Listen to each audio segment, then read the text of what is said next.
All right, and welcome to another episode of On Pause. I'm your host, Karen, and today we have with us Monchiere Holmes-Jones. Yes. And Monchiere, I love saying your name. Thank you. I just love that. But you are an expert, a professional in marketing and PR and all things. So welcome. Thank you. I'm excited to be on Pause. Yes. So tell me, I know Mojo, did it come from the taking of your name? It did, actually. Okay. I got to give my husband credit because I would fit. I'm Monchiere. His nickname starts with J-O. Oh, okay. And so it became Mojo. But ideally, we came up with the idea because it had some New Orleans flair where I'm originally from. Ah, okay. And so, Mojo, when you started it, or even today, what was the problem you were set out to kind of? It definitely was a need. I had already been daydreaming probably 10 years prior at my desk and cubicle in the agency space about creating a multicultural agency. Like, I knew that was the dream. It wasn't to retire. I wasn't to get a promotion. It was, I got to get this knowledge so that I can get to knowing and hosting my own business. And so that's what this been. I love that. A lot of, I think it's important to utilize like the job. There's nothing wrong with having a job. I think that it has become a thing where people feel like, oh, I got to be an entrepreneur. But it's hard if you have no knowledge on what you're going to do when you jump out into entrepreneurship. But if you take a job in that industry and you learn the ins and outs, before I started my recruiting company, I had done recruiting. I had worked at a recruiting company. I had did recruiting for a corporate company. So I knew agency and I knew like corporate in-house recruiting. So I had a less of a curve to go through because I already kind of knew how it worked. So I think that's really important to go through that phase of working for someone. Do you think that was really helpful for you? Oh, 100%, because I was young in the game when I knew I was going to already be an entrepreneur. I was to the point where I was like, I'm not going to leave tomorrow. Let me learn this thing. And then I think the dream, to be honest with you, was given to me, like the vision was given to me at 14 years old that I was going to own my own something. I just couldn't articulate that at 14 years old what that would be, you know. Wow. So when in your corporate journey did you say, okay, it's time for me to go? I've been volunteering. I've always been in service. I always understood by my faith, by my upbringing, that if you serve first, it'll give you clarity of mind. If you serve first, it'll help you, really put legs on whatever you're trying to do. Like, life is great. Obviously, if you're making good money, you got a nice job, but who did you serve? And so I was doing all these volunteering. I was sitting on boards, and folks was like, and I'm doing my craft, marketing and PR on those boards for these people. And I was like, girl, you can do this on your own. And, and I think I at the time, I just didn't think I was ready. This is pre-recession 2008. And I was like, I can't leave this check. Right. Like, hold on. And so I just kept getting encouragement. And it was actually for a gentleman who was running for Congress at the time, who's now a former congressman who sits in Biden's cabinet, who said to me, yes, you can do this. I'm literally in the Capitol, sitting on a board on a committee. And he was like, folks do this every day, full time. You literally are doing this for this nonprofit, for this committee. Do it for yourself. And I think once that clicked, I just went full force. That's good though, to have people in your circle that see your value and then tell you about it. Because he could have just, or the other people around you could have just let you keep giving your knowledge away for free. $3.99. Right. But to have somebody to step in and say, hey, you could really turn this into something that's really good to have. Yeah, that's beautiful. So you've been in business 8+ years now, right? I think we're cresting on the 9th. I think October made the 9th year. So, wow. Well, congratulations on that. 9 years in business is fantastic because, they say most businesses fail within the first 5 years. Yeah. So to make it past 5, going into 9, next year will be 10 years, that's fantastic. Yes. And I know you're on historical, that is considered historical Jefferson Street, right? Yes, it is. It's 100%. So I'm proud of that. Being to Nashville new 9 years ago. I had started the business a little bit before that, but full time in 9 years. I Googled. I said, where are the black people in Nashville?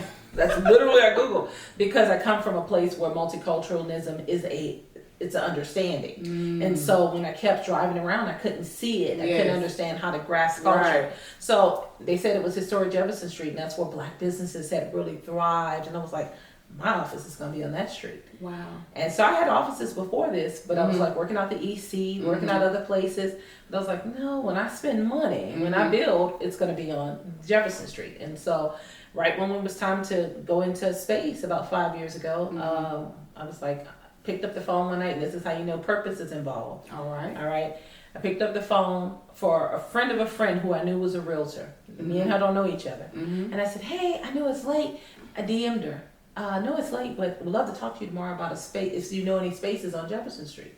She picked up and called me. It's 11 something at night. And I said, she was like, yeah, actually there's a place next door to me. Come on, let's see it tomorrow. And I signed a lease the next day. Wow. Right. Purpose. Right. Purpose. Right. Line right up. And now we have taken over, we're expanding into a second space. So we will own 2 of the 4 retail spaces at the bottom, or rent that out. Wow. So we are overgrown and sitting on top of each other.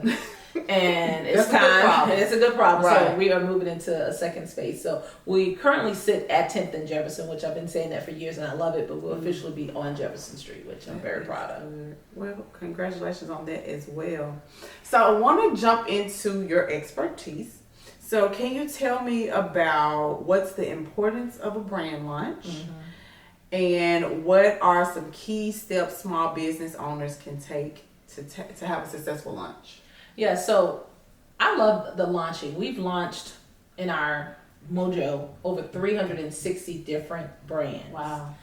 In the 9-year time frame. Everything from a little small personal brand upwards of big brands like a new program for a hospital corporation, credit union, a coffee shop.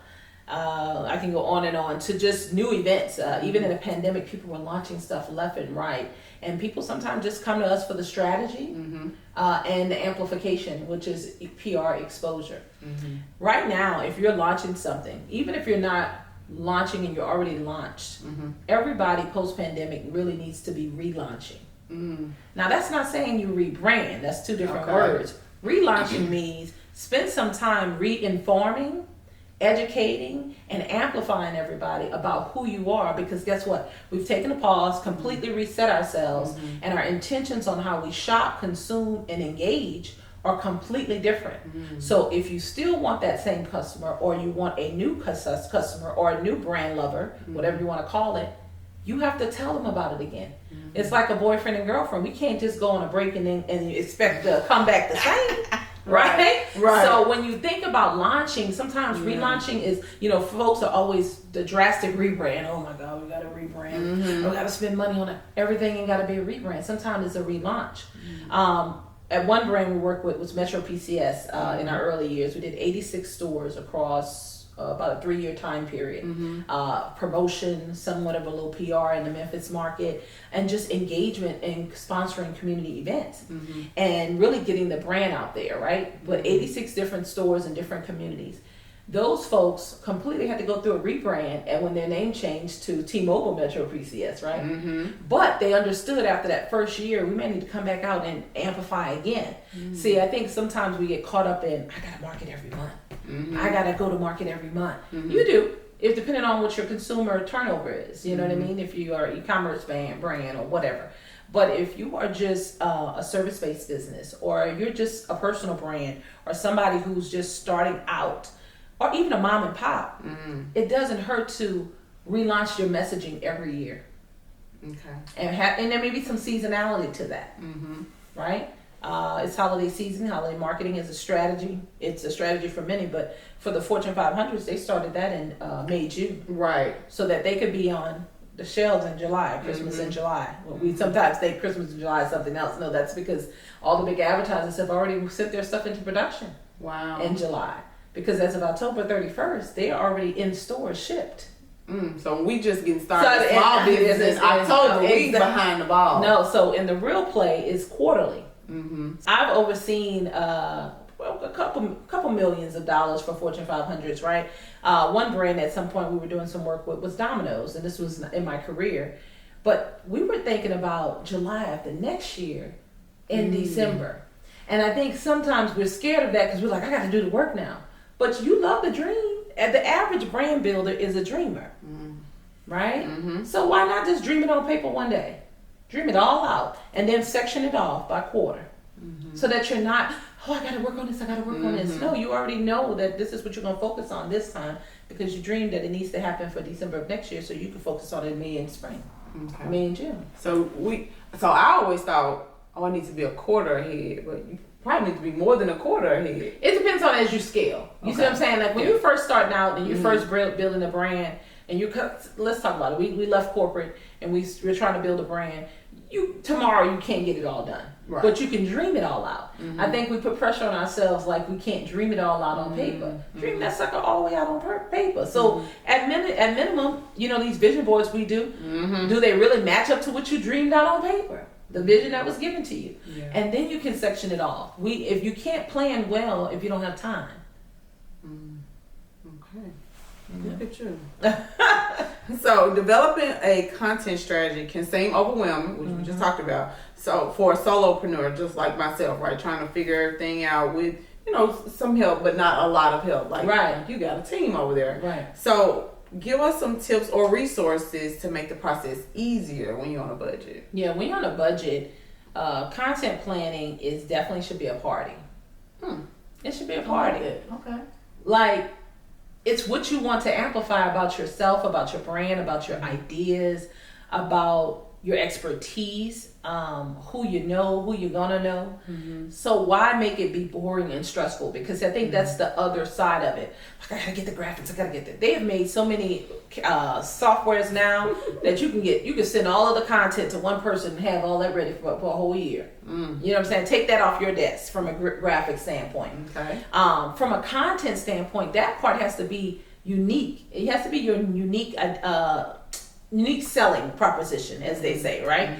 And so if it's not that, and it's just you just trying to post something, and that's when you get people doing the same thing as somebody else because they saw it on social. Oh yeah. Right. So you didn't spend time partying and creating and just vibing with yourself and vibing with your team and vibing with your passions, or even reading up on your expertise a little bit more to see what's new to come, so you can create new thinking and be different and stand out on that social platform, or even in email. Because content planning is not just for social media. It's for email marketing. Don't ever sleep on it. The email is still worth $10. Okay. All right. You know what? Everybody I've talked to around marketing, they always bring up this email and email marketing, how important it is to market to people via email. Because I get so many emails a day. We do. And so I really thought, nobody's opening the emails.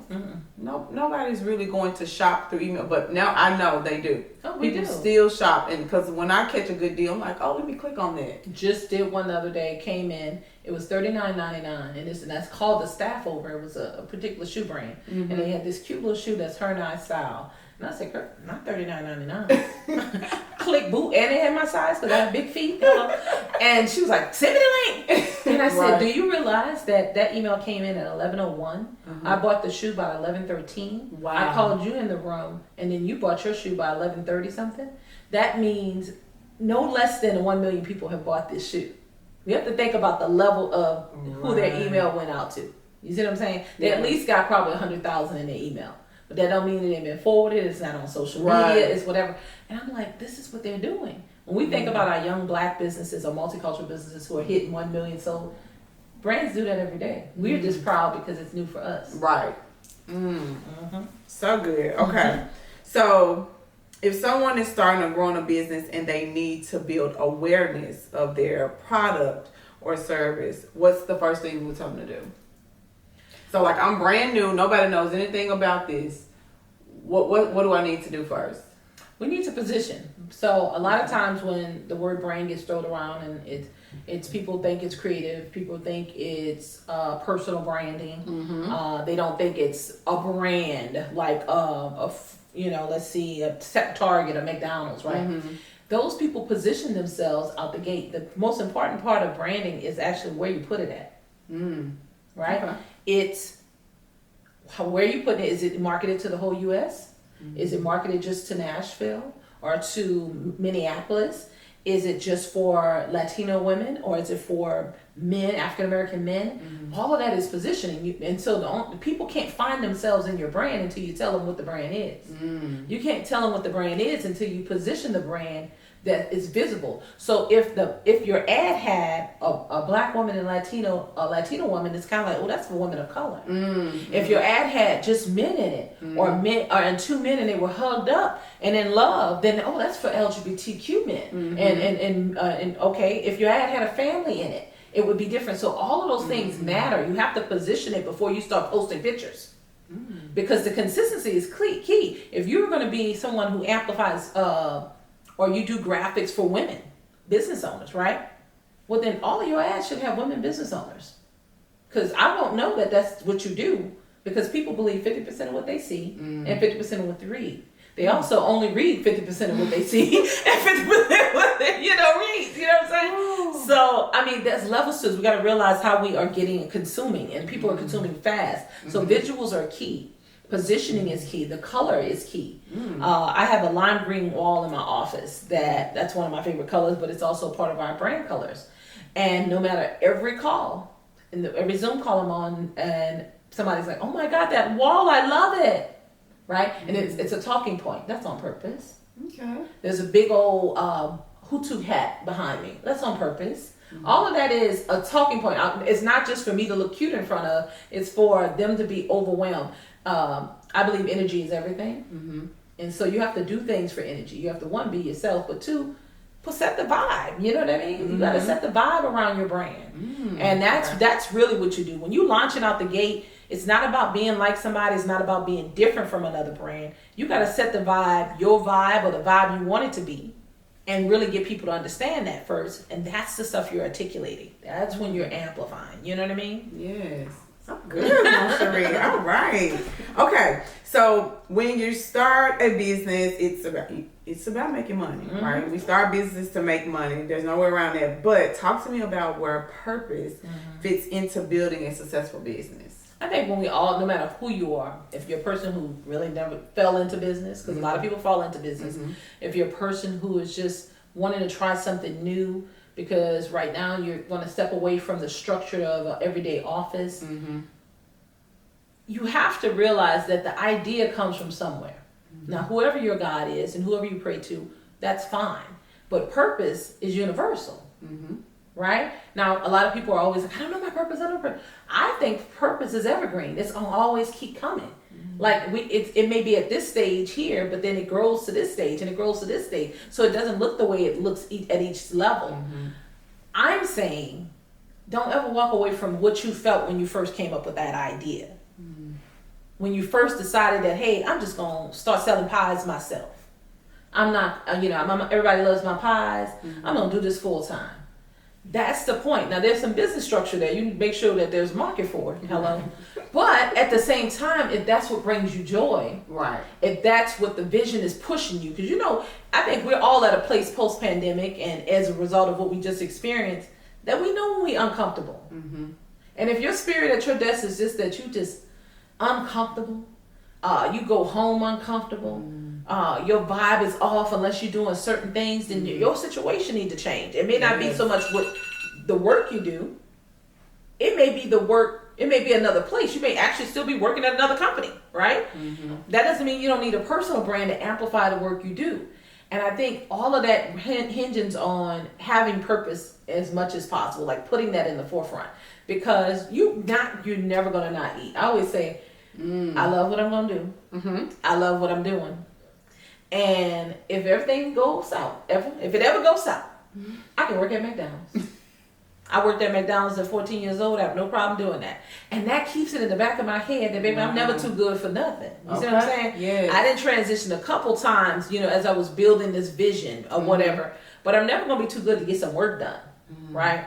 And so you can never be too good to make some money. Right. But if you have the opportunity to just sit in your purpose, to set in the things that you have been like envisioning and been seeding into you, and it's the thing you dream about, you can't stop thinking about, and it's the thing you kind of map it out in your head, ride with that first, like real life, because guess what, that will give you more money, because you don't have to seem authentic. It's completely going to exude from you. It oozes out of you. I've only wanted to be in PR. I actually started out wanting to be a news anchor at 14.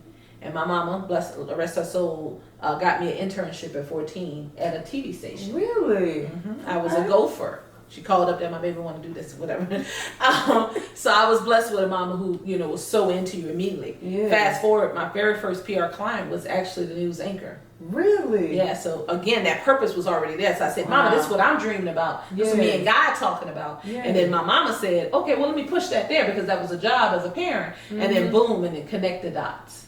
Wow. Yeah, shout out to Sally Ann Roberts, which is Robin Roberts' sister. Oh, really? So one of my very first PR clients. I say all that to say, even when I came to Nashville and chose to, I knew I was going to do an agency, a full service agency. We still stand as one of the only full service marketing, PR, and advertising firms. A lot of people don't know what the difference in full service versus, this person does this type of marketing, this type of marketing. It's the difference in you seeing a brick and mortar agency and a not a brick and mortar agency. White, black, or blue or green, whatever it is. I knew that I wanted to teach other people like myself, because there was few, to do the same work. Right now we're learning this marketing and advertising and digital stuff piecemeal. Well, when I came up, we learned it all together. Like I worked in every department. I have a PR degree. I did an account management. I worked in traffic. I worked in a little graphic design. Took some graphic classes, copywriting. It was a different structure to understanding it. Now everybody's learning it in piecemeal, so the story don't always amplify as well if you don't have all of the experiences. Yeah. You get what I'm saying? Yeah. Anyway, I knew I wanted to do that. I knew I wanted to have something that was a Black legacy brand. That to do legacy-driven projects, and so we choose our clients. So people call us all the time, and I'm blessed, 100% blessed. That phone rings all the time, and I hope it never stops. Keep it coming, keep it coming. But when they do that, it has to fit. And so if it doesn't fit, guess what? That's why the newcomers who maybe don't do what I'm doing, I rocks with the new kids. Hey, let me send this to you, because this is probably better for you. But I also make friends easy. I can talk to the wall. So I'm gonna tell you who you should contact for that if it don't work for Mojo. Yeah. But Mojo is something that when I'm dead and gone, that somebody else should be eating off of. And you don't have to be in my bloodline to do that. That's the purpose. Yes, that's fantastic. So with growing the business and managing the people and all the things, how do you stay aligned though? Like with that. You gotta take breaks. You have to take breaks because you have hard. Like today, I mean, I'm 9 meetings in. I'm exaggerating, but I feel like there's 9 meetings. I probably did 4, but I got 4 more after this, right? Okay. Yeah, I'm going all the way to the end of the night. But when you have those days, you gotta have days where you just kind of get on that computer in the dark and type it out or take a good nap. But there needs to be a balance. And I think now that we're out and about, we're all traveling again and we've been moving around, I've been finding time to use my weekends a little bit smarter. Yes. Because there's always something going on. It is. Always something going on. And we gotta know how to say yes and no, what to say no to. And I say yes a lot and then don't show up, honey. I love y'all though. Love y'all. Well, thank you for showing up today. Well, no, thank God. No. Now there's things that I don't believe in wasting time, but like I'll buy a ticket for something. Oh yeah. And then be like, I don't think I'll make that one. Oh my goodness. We're gonna do some. I love it. So, as I get these together, what's next? What are you working on? What's the big thing for Mojo? I think right now we're hiring. We're hiring. So we are looking for people are looking for careers, and that's a unique model right now because people ain't looking for careers. They're looking for I want a little flex to do this for a little bit, and then I'm gonna come back and holler at you when I finish filling out my life. Right. Well, here's the thing. I'm trying to say. I could see you wanting to own your own thing like this. Come learn from us. Learn with us. Grow our communities because that's key. If you're not here, we don't do work that doesn't grow a community. We only work with brands that are amplifying their community. They're not amplifying their community. They don't have to be nonprofits. They most of the time are for-profits. Then it don't come to us because what we want to do is make sure everything has legs and it touches everybody and it's for all. See what I'm saying? Not just for African American people, not just for Latino people, for all. We open to that. Now, do we focus on African American people? 100%. Okay. 100%. There's opportunity there. That's an expertise. We're cultural competent there. We are growing. Like I said, we're expanding.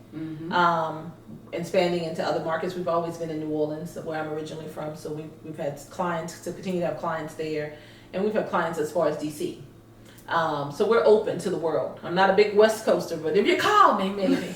Because again, there's a balance of time. Yeah. You know what I mean? We're a teaching company. I don't think I've ever articulated that until probably the last year or so, but I don't mind if you come with your creativity and your good vibes and your good energy, with your passion to learn how to, because the infrastructure of advertising, marketing, and PR is teachable. But most of our HBCUs don't have advertising structures. There's very few. They may have a little PR. Yeah. They may actually have a design, but understanding what advertising, where the money at. The media buy and the media plan is where the money at. Okay. That's how these folks making their money. And that's what that's been a part of my career. So I think just really being okay with being a teaching company. It's bold because you do take on some of the headaches that come with having staff that may not be versed, but if they're passionate enough and hungry enough, you got to want to work at Mojo. And so I'm looking for those type of people. That's our next move. Okay, expansion. I love it. So we'll make sure we add that. Yeah, I love it. Okay, grab anyone. Oh, okay. I know. You got one or two? Oh, one. Okay. Uh-oh. Oh, no, Pick one. Yeah. Okay. Read it to yourself and then you read it out loud. Hopefully it's a good one. This is a good one. Okay. Well, again, purpose prevails. Hello. What? What's your question? What piece of advice would you give your 14-year-old self? And were you not just talking about your 14-year-old self? That is crazy. Listen, I grew up blessed with a great mama, but most recently we talk about mental illness and things in our culture. Yes. And Black women push through no matter what they got going on. And as a 14-year-old, I didn't know none of that. I didn't know what that was. I just knew I had a mama who loved me and a mama who took care of me, and she sold into my gifts. And so I remember asking for a job early on, and I just wanted to make some money. I didn't feel like it needed to be a burden on her to make some money. And I think my 14-year-old self wanted to do it all already right then, and I didn't allow my 14-year-old self to keep dreaming the dream a little bit more. I'm just kind of like, oh, okay, that's what I'm gonna do. Wrote it down. All right, now let me go be aggressive. You know, I was grown by 18, girl. In my mind, I was grown. But I think telling my 14-year-old self just to love your minutes, it's something that I tell myself every day now. I love that. Love your minutes. Thank you. Yes. And just love your minutes. And I think in a way that my 14-year-old self would have understood what you got going on. Go hang out with your friends and love, because it's been full throttle since. Once I said I wanted a job, I've literally been working since 14. Wow. I've never had a girlfriend of mine. I left one company and went to another company. She was like, "Oh, so when you start the new job?" I said, "Oh, tomorrow." She was like, "You're supposed to take days off, A break." and I was like, "Girl, no, I ain't got it like that." And she was like, "What do you mean, Monchiere? You do well." I was like, "I know, but why would I do that? You should never not have a job." And it's just the mental of not understanding how to rest and how to, and it started so young. You know what I'm saying? I think we all have this issue, but mine started a long time. So now I love going hard for 45 days and then take a good 5 days off. Okay, I was about to ask you. Are you finding that balance now for It's really is post 2021 is when I found it. I found 100% honest. 2021, the pandemic almost took me out with COVID, and was in the hospital for a long period of time. ICU, the whole shebang. What? Lost the whole half of the year in 2021. I didn't come up for air, off oxygen until May. No one knew. But when I came up, purpose came back. I don't even want to disrespect God. God came back and landed a multi-figure client, and then landed another, and then we was back. We was back like we never lost a half of the year. And shout out to the friends and the colleagues. I make good colleagues. See, I'm confident in my gift, and because I'm confident in my gift, I can sit next to another marketing girl and say, "Hey, look, I can't do that, but can you do this?" And then I'm gonna give you 70%, and then I take 30 cents as mine. And she'd be like, "Okay." That's how I roll. Right. Because rather than not get it done, put it in your pocket. That's a good quality to have, because a lot of people are not like that. No, they're threatened, and it's just like, but you threaten because you don't know your purpose. Okay. You threaten. I mean, it's 100%. I'm not mad at you for that, but get to that purpose. because then you'll get to profit. For real. Love it. Well, thank you so much. I hope so. I know I talked my butt off. Oh no, that's good. It was so good. Thank you so much. I appreciate you stopping by. Thank you for having me. Yes. Anything you want to share other than the job? I know we're gonna put that in the show notes about the job. Okay. We just have great things happening. I'm always speaking at events. I got a speaking engagement tomorrow, another one next week at an awesome new conference called Mental Health Marketing. And so that's a whole thing, because now everybody is really getting away from, all cultures are getting away from the stigma. And so now we got to figure out how to talk to people in those spaces. Yes. So yeah, That's super good. excited about that. All right. Well, thank you. All right, guys. Thank you so much for joining us. Have a good day. I hope you enjoyed this episode. Please make sure to check the show notes to learn more about connecting with our guests. Also, if you haven't done so already, join our Bold in Business community at boldinbusiness.co.